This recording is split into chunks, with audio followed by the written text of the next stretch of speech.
Anyway, it's great to be back. I came here about 20 years ago as a young Christian, and I'll never forget, I wasn't in the birding business back then, but I was traveling with one of my falcons, and we had a big men's conference here.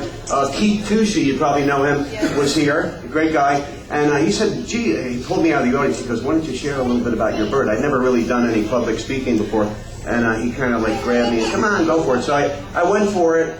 And they liked it, okay? I only had one bird, so I decided, well, I'll tell you a little bit more about my testimony later, but my first paying job came not too soon after that, and I bought one bird, and I actually went to this big, like, baseball stadium, a whole stadium full of people, a little bit nervous, okay? And my bird did great flying demonstrations all over the sky, so I put the bird up, all confident, and the bird took off on me. I'm left there with a stadium full of people, not one bird.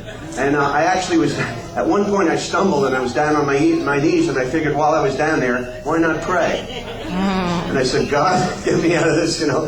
But the bird didn't come back. And but God told me something. He said, if you're going to give up now, you'll never get ahead, you know. I'm putting you through a test here, because if you think you're going to rely on a bird or a person in life, you can only rely on me. And so I did. And so I went back actually a week later, and I had the same place, same stadium, same bird. Same thing happened. And I had to give I was giving my testimony to a bunch of people there, so I was giving my testimony, and just as I finished, 15 minutes later, the bird comes into the sky and right back. And I was like, thank you, Lord. So since then, I've acquired quite a few birds. I've done over 10,000 speaking engagements. I'll do over 1,000.